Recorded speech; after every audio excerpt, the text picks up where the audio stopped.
Hello and welcome back to the channel on a very rainy afternoon. In fact, the rain's beating down on the Velux above, so hopefully the noise won't be too distracting. So on the test track I've got R.550, well, the chassis of that, which is a little 060 tank. Now it's a little bit new for me, being about 1979. It's in the livery of the London, Brighton and South Coast Railway, and I've just recommissioned it after a long period of storage, and we're just checking the current consumption. So 0.19 of an amp is pretty respectable. Just speed it up a bit. Now it's got no load on it, but it's still under 0.3 and running quite nicely. So we'll just let that run itself in.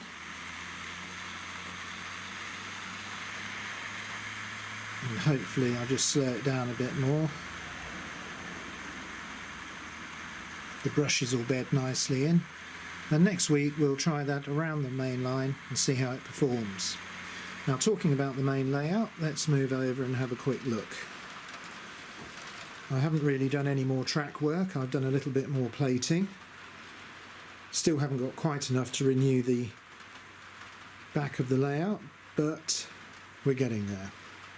Now today we're going to be running R.550. We've seen this briefly before in another video, the 9F in black livery, and that's going to be pulling a freight train.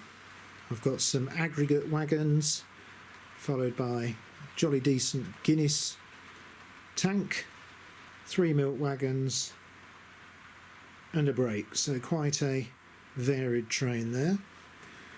And on the far side of the layout we've got Triang Wren City of London, number 2226.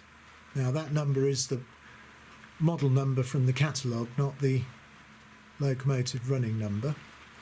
And I've got a rake of Hornby coaches behind. Now you'll have to forgive me, but I can't tell you much about those because I haven't researched them yet. It's the first time I've ever unwrapped them since I picked them up about 15 years ago. They've got silver seal wheels and they look like they're going to complement this locomotive nicely. So we'll run that in a minute. And then I guess the main news is a controller update. So check this. I mean, it's got to be good, hasn't it, with all those lights shining away. Very 1980s, 1990s, LEDs everywhere. But it is actually a Hornby HM4000, and I know that it's a bit new, but still last century, 1999 on the date stamp. Not produced for a terribly long time because they suffered from some reliability issues. Now, I bought this as a non-working unit, and a little bit of hit and miss diagnostics, and very luckily I've managed to return it to full working condition. The main problem being an internal fuse and a voltage regulator on the right hand controller, and the fact that both of those were issues, I would imagine it's been short-circuited rather heavily at some point, either on the controlled output or one of the uncontrolled outputs. But it's a useful tool, and I'm looking forward to seeing how it performs over the next few weeks. The Achilles heel is a programmable chip that lives on the circuit board. There's 2 of them, one for each controller, and it's a rudimentary EEPROM chip. Just a little bit of coding on the chip controls the acceleration and deceleration, and the variables that you introduce are the position of either the main control knob or this slider, which is an inertia slider. So anyway, let's see how it works. So I'm going to see, I've set it at about 25%. I've got not quite 40% on the regulator. I'm going to release the brake on the 9F, and let's see how it moves away. So what's happening now is the chip is slowly increasing the voltage to the track, and the locomotive is now accelerating away up to 40% regulator.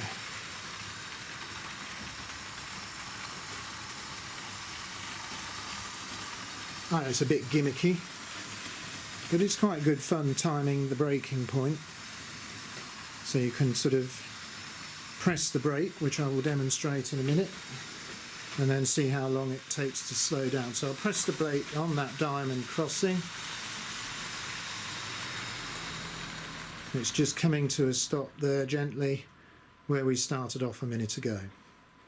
So anyway, we'll start the 9F again, and also the City of London, and get them both running around the layout. So let's watch the City of London, which hopefully will move away any second. So there goes the 9F. And there goes the City of London.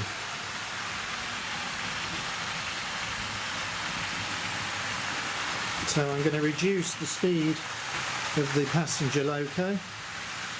So it takes a second or two for it to stabilise. And indeed the freight. And we'll follow them both around the layout. So here comes the 9F, one of my favourite locos, pulling its lovely rake of Triang Wren and Wren wagons. And then here comes the Triang Wren City of London with its lovely colour matched coaches. Let's just watch this. This is a great locomotive, great big heavy die cast ex Hornby 00. It's still a great thing to look at.